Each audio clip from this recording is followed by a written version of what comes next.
안녕하세요. 저는 결혼한 지 1년이 좀 넘은 30대 초반의 여성입니다. 오늘 제가 이렇게 사연을 쓰게 된 건 남편과 이혼을 했기 때문입니다. 이렇게 표현해도 될지 모르겠지만 시부모님은 너무 무식하신 데다가 완전 무대포가 따로 없으십니다. 그게 고이든 아니든 말이에요. 처음엔 참아보려고 했는데 더는 못 견디겠네요. 저와 남편은 회사 동기의 소개로 만났습니다. 남편이 회사 동기한테 소개팅을 해달라고 자주 졸랐었나 봐요. 회사 동기가 자기가 시달려서 죽겠다며 저더러 나가서 밥 한 번만 같이 먹어주면 안 되겠냐고 통사정을 하더군요. 저는 소개팅보다는 자연스러운 만남을 추구하는 편이라 내키지는 않았어요. 하지만 회사 동기가 어찌나 애절하게 부탁을 하던지 그래 죽은 사람 소원도 들어준다는데 산 사람 소원 못 들어주겠냐 싶어서 나간 자리였습니다. 그렇게 만나게 된 남편은 정이 많고 따뜻한 사람이었어요. 큰 기대가 없었던 자리라서 그랬는지 저는 있는 그대로의 제 모습을 보여줄 수 있었고 덕분에 즐거운 시간을 보냈습니다. 저희는 이후로도 몇 번의 만남을 이어갔고 얼마 지나지 않아 사귀는 사이가 되었습니다. 그리고 1년 후 결혼까지 하게 되었지요. 어려서부터 저희 가족은 다들 바빴어요. 사업을 하시는 아버지와 회사를 다니시는 어머니 그리고 저보다 2살 많은 언니까지 모두가 자기 스케줄에 쫓겨 살았지요.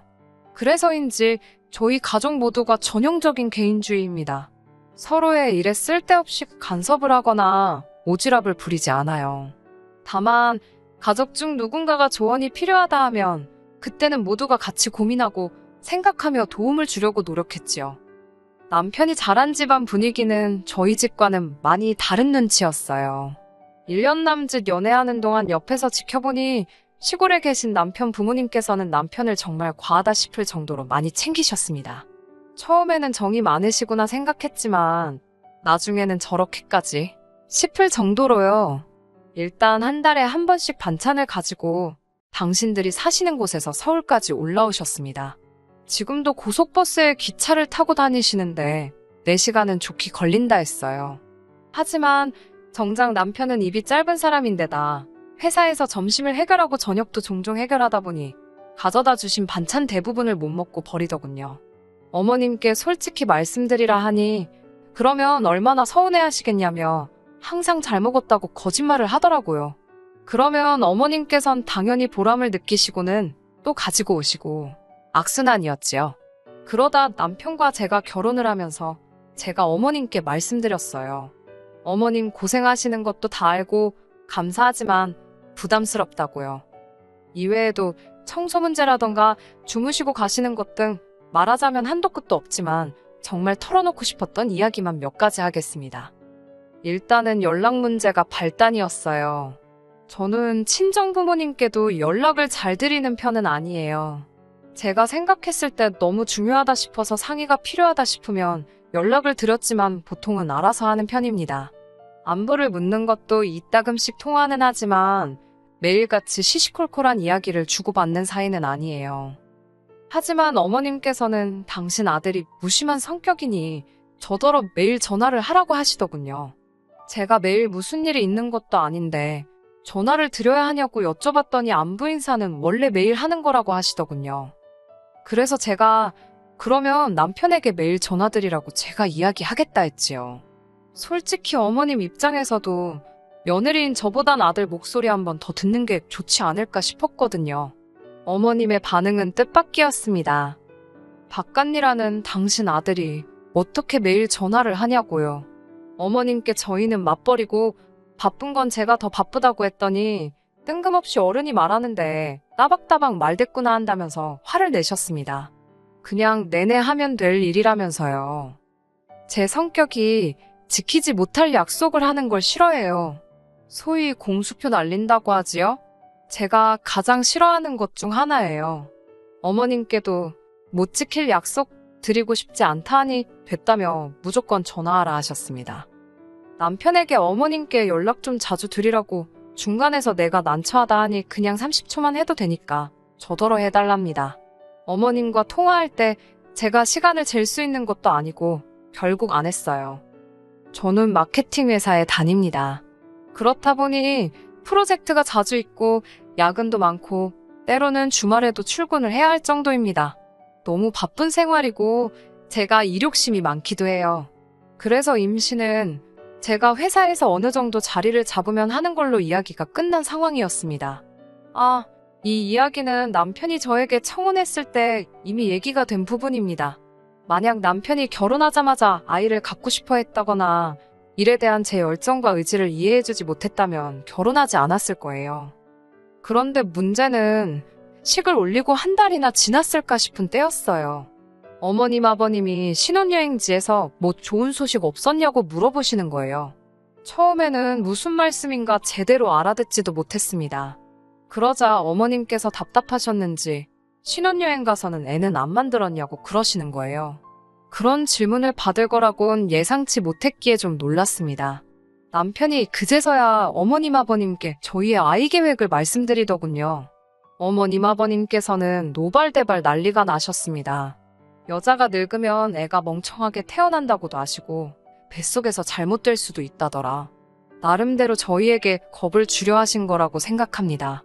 하지만 악담이나 다름없던 그 말씀에 마음이 많이 아팠던 것도 사실이에요. 그리고 며칠 뒤 어머님께선 이걸 먹으면 임신이 한 방에 된다더라며 신혼집에 개소주를 들고 오셨습니다. 사실 제가 결혼식을 올리기 얼마 전 키우던 강아지가 별이 되었습니다. 그 슬픔이 다 가시지 않은 상태였고요. 물론 남편만 이 사실을 알고 있었지 시부모님은 모르셨을 거예요. 하지만 아무리 모르셨다고 해도 개소주라니 솔직히 너무 충격이었고 역겹기까지 하더라고요. 마음 같아선 당장 그 물건 챙겨서 집에서 나가달라고 하고 싶었어요. 하지만 어머님께서 아기를 품고 그러신 것도 아니고 정중히 말씀드렸습니다. 비위가 약해서 그런 건 못 먹는다고요. 어머님께서는 저에게 어른이 주면 감사합니다 하고 넙죽 받아먹어야 하는 거 아니냐며 직접 그 팩을 뜯어서는 제 얼굴에 마구잡이로 들이대셨습니다. 어머님께선 당장이라도 제 입에 그 개소주를 부어넣으실 기세로 저를 궁지로 모셨습니다. 당황한 제가 어머님을 피하다가 어머님 손에 들려있던 개소주를 쳤나 봅니다. 개소주가 바닥으로 떨어지자 어머님이 이 아까운 걸 다 버린다며 저한테 소리를 지르시는 거예요. 먹을 걸 줘도 못 먹냐면서. 남편이 그제서야 어머님도 그만하시고 당신도 그만하라면서 저한테 한다는 소리가 맛이라도 좀 보면 죽냐입니다. 어머님이 무슨 독약을 먹이는 것도 아닌데 어지간히 하라더군요. 어머님이 돌아가시고 나자 정말 화도 나고 서럽고 이런 시집살이는 생전 듣도 보도 못해서 어이가 없었어요. 남편도 중간에 끼어서 난처한지 한숨만 푹푹 내쉬는데 그런 모습을 보니 저 인간하고 평생을 어떻게 사나 싶더라고요. 하지만 개소주일로 이혼을 결심한 건 아닙니다. 이 사건 이후로 어머님도 저한테 단단히 화가 나셨는지 더 이상 신혼집으로 찾아오시는 일은 없으셨어요. 마치 저를 왕따라도 시키시려는 건지 저만 빼고 남편 혹은 아주버님네하고만 연락을 주고 받으셨습니다.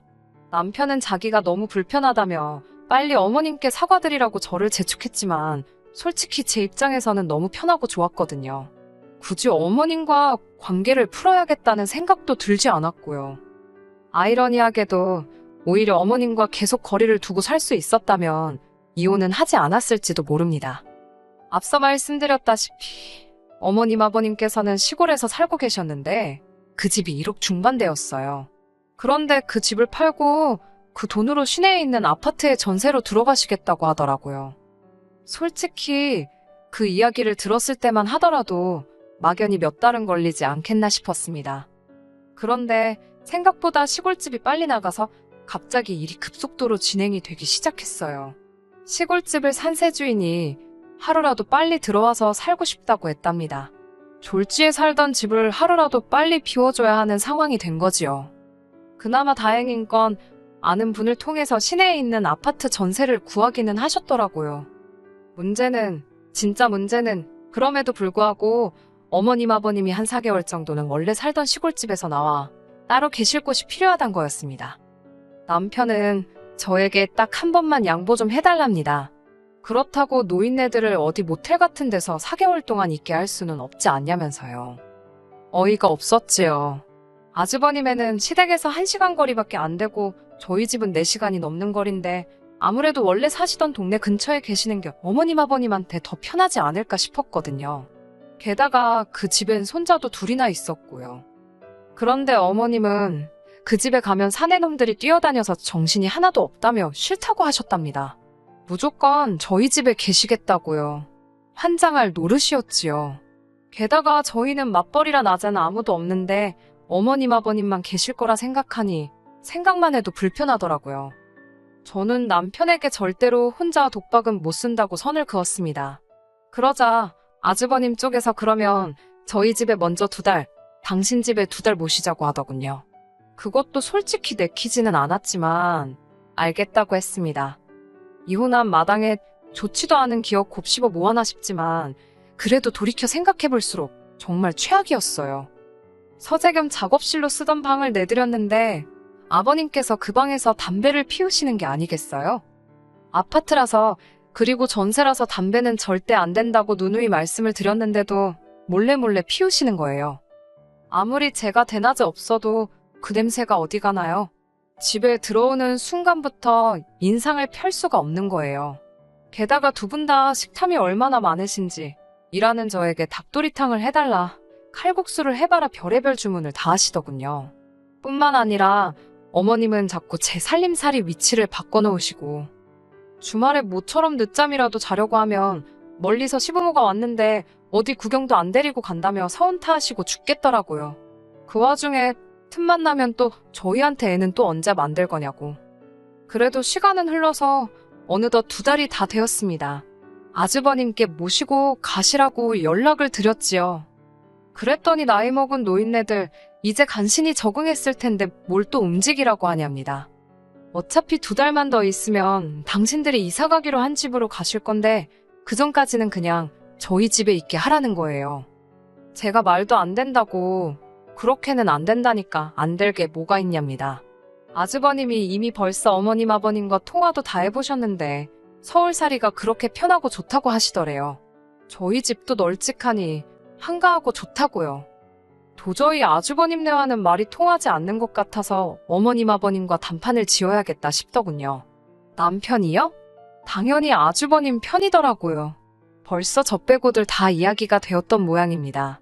그것도 모르고 그때 저는 어머님 아버님께 이제 짐 챙기시라고 아주버님네 모셔다 드리겠다 했어요. 그러자 갑자기 당신들이 생각해보셨는데 그냥 저희 집에서 저희랑 같이 사시겠답니다.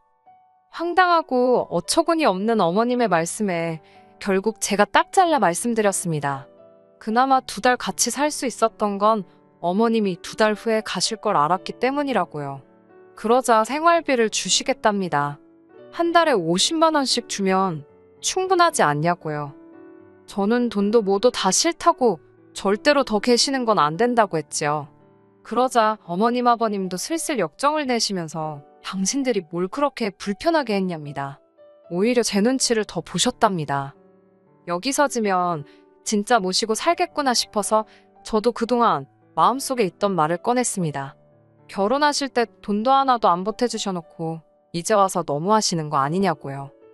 결국 남편이 아주버님께 전화를 걸었고 아주버님이 어머님 아버님을 모시러 오셨습니다.